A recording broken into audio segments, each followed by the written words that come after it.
안녕하세요. 오늘 이야기는 2차 대전 중에 독일군이 유대인을 많이 학살했죠. 우리가 알고 있는 홀로코스트라는 거를 많이 들어보셨죠. 독일군들이 유대인들을 무자비하게 학살을 했지 않습니까? 근데 그때 유대인을 학살할 때 가장 걸림돌이 된 것이 뭔지 아십니까? 독일군 병사들이 유대인을 죽일 때 마음속에 있는 그 인간의 양심 때문에 죽이기가 참 어려웠죠. 그 마음의 양심을 없애려고 독일 군부에서는 유대인들을 짐승같이 만들었습니다. 짐승화 시켰은 거예요. 사람을 죽이기보다는 짐승을 죽이는 게 더 수월했기 때문에 짐승같이 만들기 위해서 3만 명 이상 가둔 수용소에 화장실을 딱 하나만 둔 것입니다. 하나만 만들었어요. 그러니까 유대인들은 어떻게 했어요? 화장실이 하나다 보니까 아무데나 배설하고 아무데나 그 볼일을 볼 거 아니겠습니까? 그러니까 이 배설물과 뒤섞여 살다 보니까 인간의 모습을 찾아보기 힘들고 짐승 같은 모습이 사라졌죠. 그래서 독일군의 양심은 점점 사라져 갔습니다. 결국 유대인이 짐승으로 보이면서 학살이 조금 쉬워졌다는 것이죠. 그래서 그러나 이 수용소에서 생존하게 되는 유대인들이 있었습니다. 대개 인간다움을 잃지 않은 사람들이었죠. 매일 새벽 4시면 따뜻한 물 한 컵이 제공되었습니다.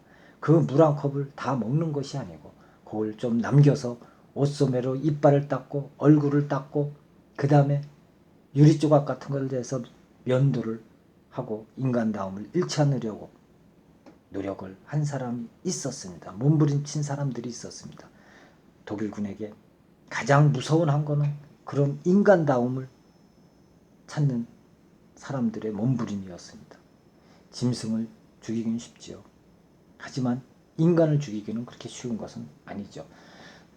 독일군은 유대인들이 인간이기를 포기하고 동물이 되길 원했지만 끝없이 인간다움을 위해 몸부림치는 유대인들은 죽더라도 짐승이 아닌 인간으로 죽기를 원하는 사람들이 있었습니다. 매일 정해진 시간이 되면 독일군들이 와서 처형할 대상자를 골라서 데리고 나와서 처형을 했죠. 그러나 잘 면도해서 더럽혔지만 분명 인간다운 얼굴을 가진 사람들은 이 처형 대상에서 선택되지를 않았던 것이죠. 그렇습니다. 내가 나를 포기하면 남도 나를 포기합니다. 누군가 붙들어주지 않습니다. 어려움이 많아도 가능성을 믿고 꿈을 잃지 말아야 합니다. 인간의 위대한 역사는 다 그렇게 이루어진 거 아니겠습니까? 꿈을 버리지 마십시오. 희망을 버리지 마십시오.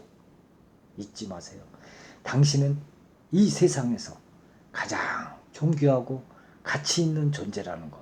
우리가 태어남으로 해서 가장 인간으로 태어남으로 해서 존귀하고 가장 가치가 있는 게 바로 당신 아니겠습니까? 우리는 희망을 잃지 말고 꿈을 잃지 말고 이 어려운 역경을 이겨내면서 하루하루를 견뎌내면 바로 좋은 일이 있다는 것이죠.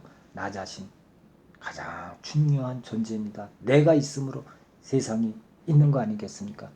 여러분 가치는 무한한 가치가 있는 인간입니다. 여러분이 가장 소중한 인간이기 때문에 여러분 자신을 최대한 학대하지 마시고 최대한 올리십시오. 내가 최고, 나 존재 최고라는 걸 생각하시고 나를 부각시킬 수 있는 힘을 가져오고 오늘도 이 힘든 시기를 견뎌가시기 바라겠습니다. 감사합니다.